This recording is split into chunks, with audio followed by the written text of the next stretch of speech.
happening everywhere, not just in the U.S., but wherever human population is rapidly growing. It is known as urban sprawl, the cutting down of trees and vegetation to make way for housing developments, offices, and shopping centers. When man's bulldozers move in, a way of life moves out. Not only the wildlife, but also its people are forced to move.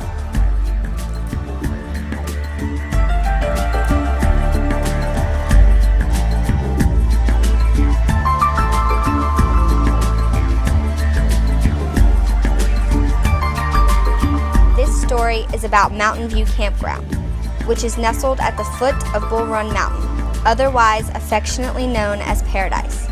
It's a place where families have come for many years, some going back for 3 or more generations.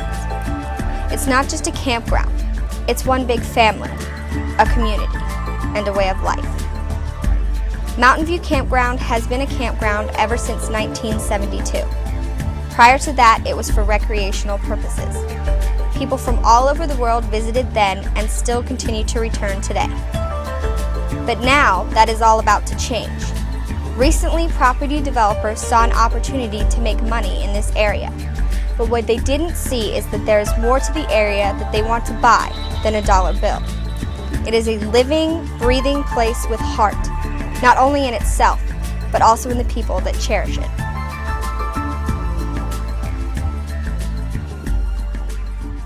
I think the full meaning of this campground is the fact that my daughter-in-law's grandparents have been coming out here for 30 some odd years and brought their 4 boys, and they grew up out at this campground. And I don't know how many years that entails, but it's probably over 40 years. And they're the ones that introduced us to it out here. And when my boys were little, we lived in the city of Falls Church. It was all about organized sports and everything being structured, and Little League and baseball and football and all this other stuff, and nothing about going out to the wilds and going out to a campground and seeing nature at its greatest and fishing and things like that. It wasn't until, like I say, 4 years ago that we got involved in it. But now I've got 6 grandkids. The atmosphere that's at the campground is almost like it's one big family. And like I say, I've only been here 4 years. And I still know everybody that's involved with the campground, the horseshoe tournaments, and you know, it's just great to get out here. And even the kids intermingle with all the other kids. There's no hostility. There's no structure to anything that they do. They get away from the city, the schoolwork, and everything out, and come out here and just totally relax and do what kids are supposed to do. And to get rid of that, I think, is just a shame. That's all there is to it. Whoever buys this deserves to make money off it. That's just the American way. But at the same time, if there's an alternative that could keep that here, they could still make their money, they could still do something maybe on the other side and retain this as the campground that it is. Maybe the county comes in. I don't know all of that stuff, but I just think that everybody should be searching for an alternative to what they're going to do right now. Well, when they come here, we could save this place. When they come here, we could tell them not to build houses. I was born here, and I was playing here when I was a baby. We've been camping here since 1972, and we absolutely love it. We raised both boys were here. It was a second home because we only lived 45 minutes from here. But it meant a lot to get away because we lived in a city-type atmosphere, and just bringing the boys so they could go and we trusted. You know, we felt safe here to let them do that. And it gave time for my husband and myself to be together by ourselves. And it was just beautiful out here at nighttime. When we would come down Route 15 and get almost to Haymarket, you could just feel yourself just all tensions releasing. And it was the greatest thing. And then when we started to go home, it was like, oh Lordy.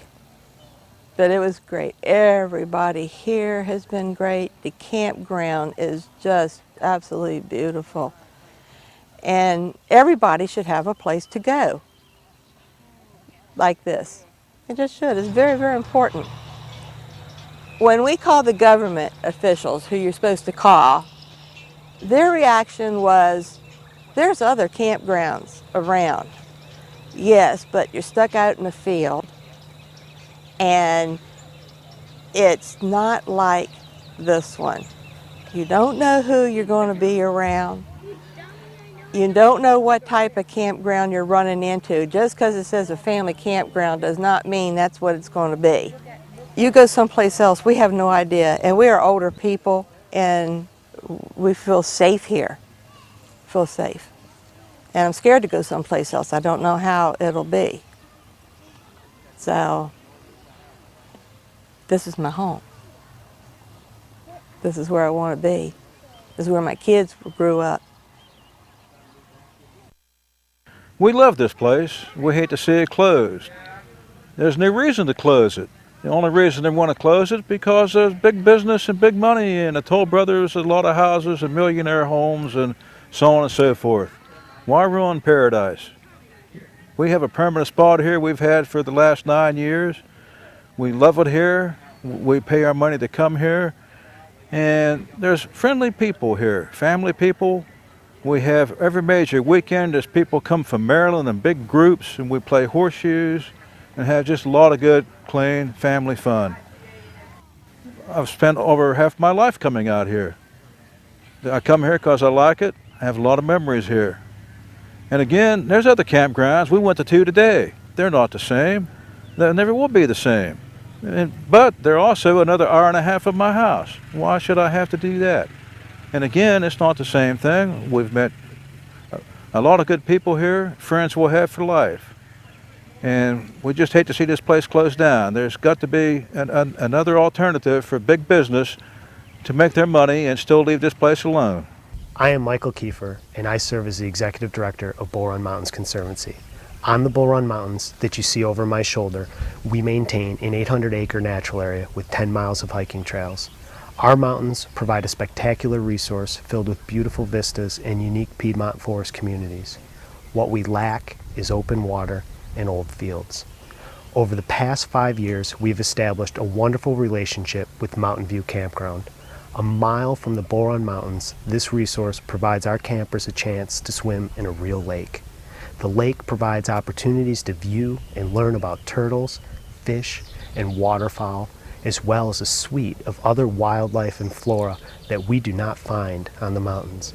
Developers will disappear, but Prince William County residents will be stuck with their imprints forever. It is our hope that this vital western Prince William County resource will remain open to the public in all of its grandeur for years to come. I would say that for the people who don't think that they think that this is just an ordinary campground, that this place isn't. This place has like heart in everyone that runs it, and they all help out everybody no matter what happens. I mean, there's times where like people are really down, and I mean everybody just like helps everyone out. Also, me and my dad, we always come down here like every single winter, and we're constantly working on the campground no matter who's here. Half the time it's just us, and there's no water, and we use a bucket and everything else.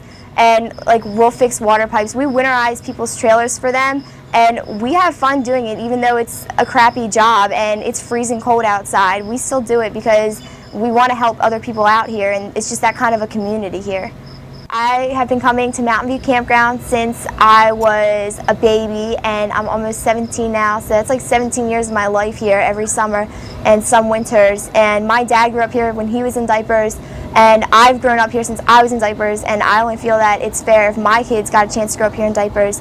And this neighbor, like, it's basically a neighborhood, and it's so safe here. My dad never has to worry about when I'm out or how late, and he knows like that everyone will take care of me, and if there's no food at the trailer that weekend, that I can get it off of anybody. And I've missed like my homecoming. I've missed like all my homecomings. I've missed my prom. I've missed football games to come to this campground because this is like my second home. My name is Ken Bass. I'm the naturalist with the Bull Run Mountains Conservancy.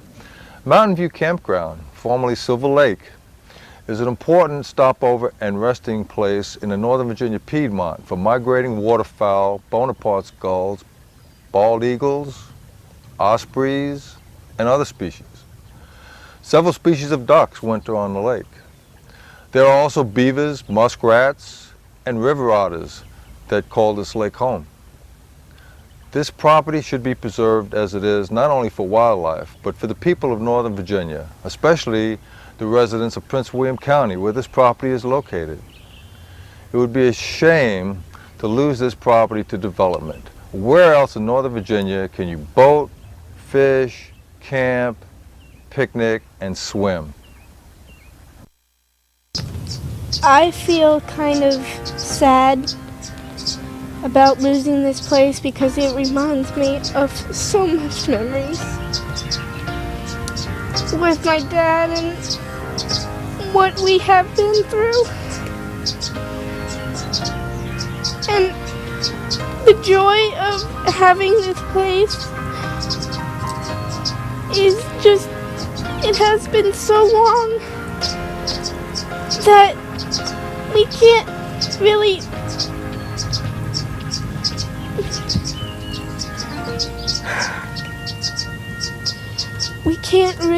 do anything else if this place goes away, and we can't really do anything.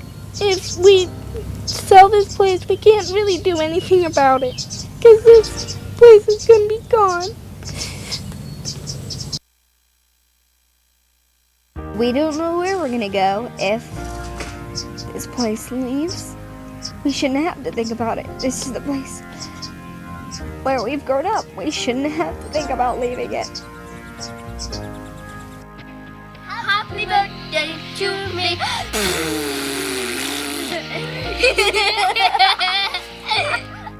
We're not even grown up yet. We have more memories to make.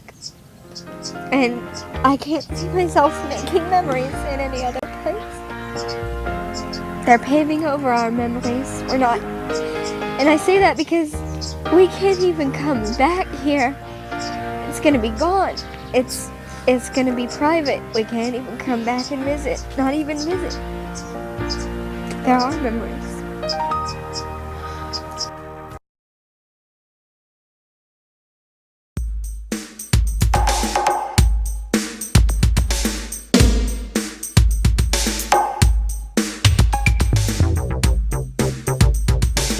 Folks on the campground. Please. Two things. I would direct your efforts two other places.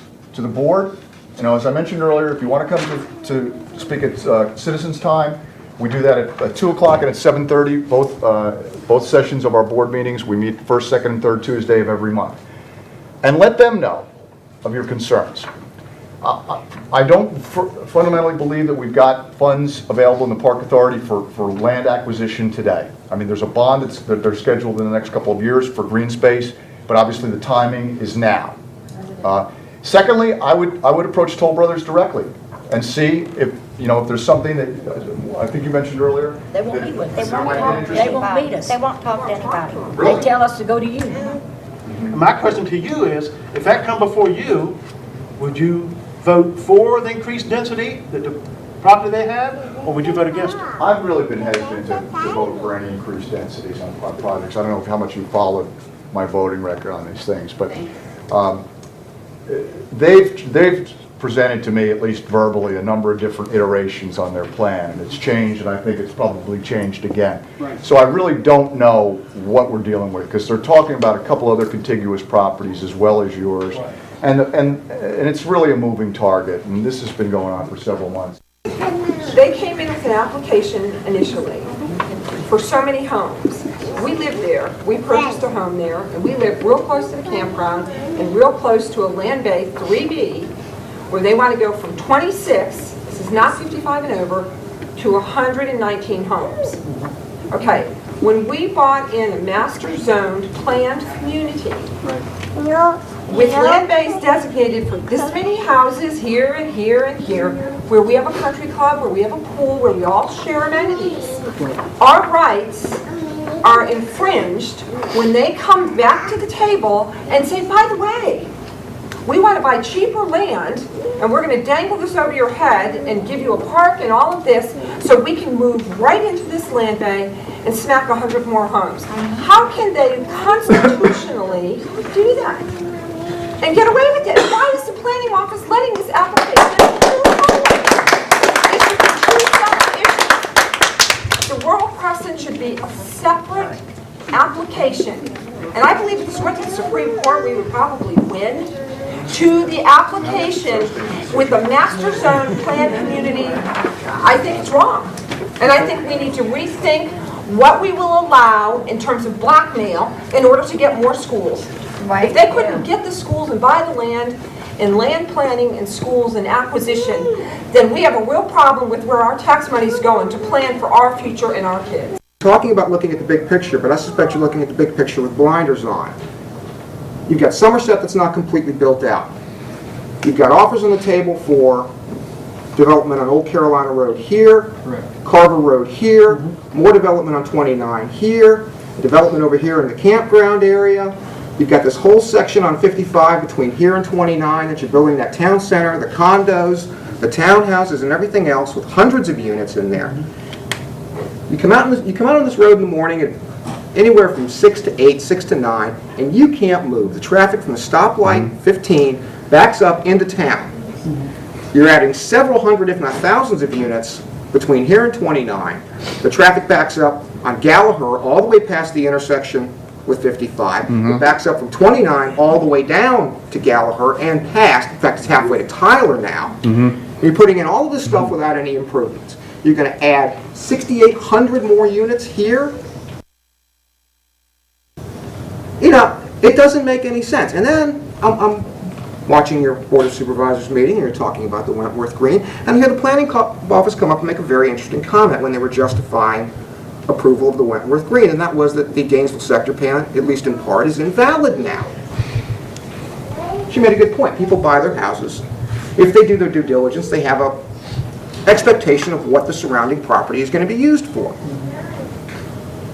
And then you change the use. I have a real problem with granting the developers increases in density to do this sort of development without real changes to the infrastructure prior to the development. I mean, historically it seems that you guys have done that for the last 10 years. You've created an absolute mess. 5 years from now, not even 5 years, 2 years from now, you're not going to be able to move on 55. It's over. And there's nothing we can do about it at this point in time.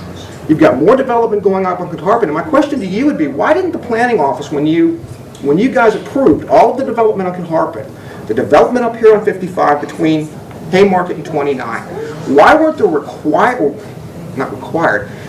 weren't the necessary improvements to the infrastructure, roads, whatever, made at that point in time and made prior to granting the developers and the applicants prior to the approval of those units? I mean, we're stuck, and there's nothing that you can do to fix it at this point in time. One more question and I'll be done.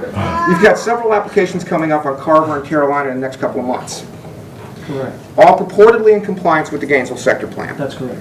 If the Gainesville sector plan is not valid for Wentworth Green,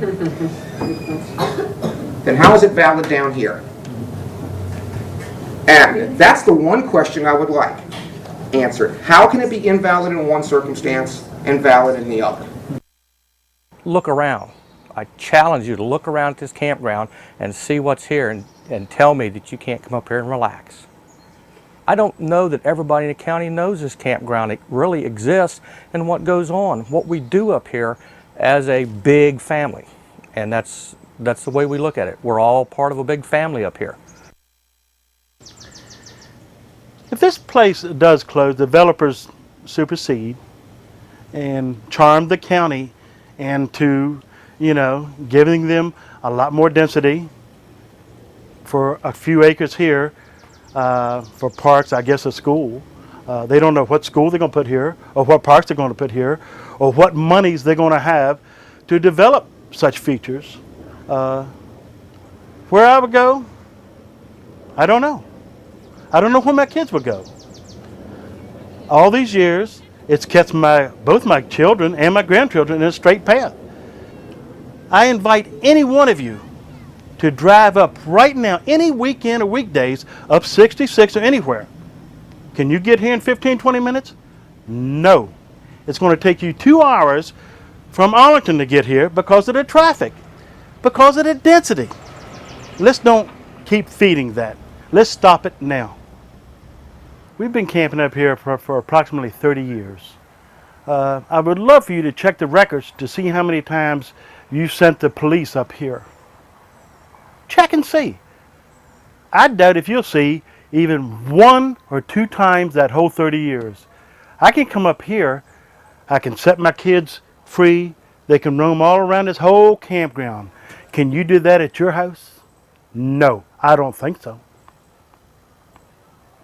In all the years I've been coming up here, there hasn't been theft or vandalism, there hasn't been rape or murder, there hasn't been drugs, there hasn't been anything other than everyone spending time together and doing things that a lot of other kids are missing out on, and it's too bad that they did. It's more than a vacation, it's better than paradise because it's right here, it's at our back door, and building houses where there's already a gazillion homes, it just doesn't make sense. It's not just my parents that are losing out, it's all the other families that we spend Saturday nights with at potluck dinners, and Halloween, Oktoberfest, and Christmas, even when the campground's closed, 4th of July, all of the holidays, all of the big events where all the families get together. All of us, we're all going to lose that. The town is going to be stuck with more houses. The town is going to be stuck with more traffic, cars, people, more grocery stores and more shopping centers. And I think we've got more than our share of that. We don't need more of that. We need a place that we can go to and relax, that's clean and safe. And that's what Mountain View is. There is so many houses up here, it's ridiculous. People moving from the city to the country. Shoot, there's not any more country. When my kids, grandkids grow up, they won't even know what country is because there won't be any country. They'll all be nothing but townhouses and big homes for rich people, not for the poor people or the middle-aged people or the old people. They shouldn't take the campground away because it's been a lot of fun here, and all the things here, like the birds and the animals and of course the lake and all the snakes, it's just not fair to them, and especially us. Tired of the development around. I'm tired of Toll Brothers taking things away from me. They took the house I grew up in, which is now $1 million homes. I think this should be preserved as a campground, as a family place, a family gathering with good people. And I really don't know what I'm going to do if it should close. And I just hope that there's some way that we can save it for my children and their children and for family, because I think it's more important than the dollar bill. Just climbed out of a cottonwood tree. I was running from some honeybees, drip drying in the summer breeze. After jumping into Calico Creek, I was walking down an old dirt road, past a field of hay that had just been mowed. Man, I wish you just left me alone, 'cause I was almost home.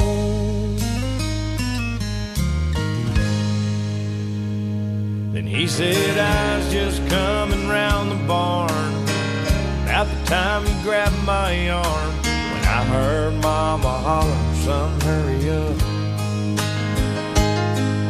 I was close enough for my old nose to smell fresh cobber on the stove, and I saw Daddy loading up the truck. Cane poles on the tailgate, bobbers blowing in the wind. Since July of '55, that's as close as I've been. Yeah, I just climbed out of a cottonwood tree. I was running from some honeybees, drip drying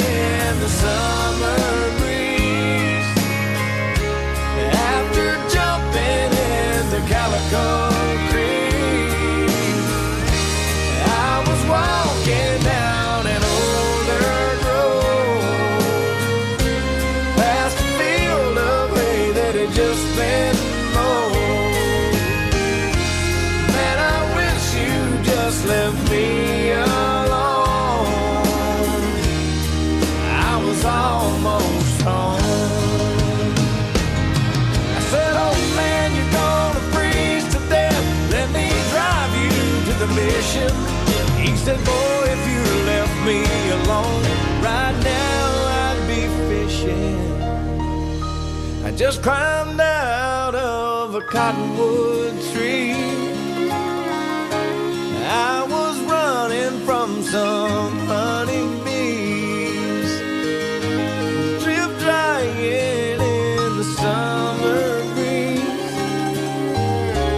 After jumping into Calico Creek, I was walking down an old dirt road, past a field of hay that had just been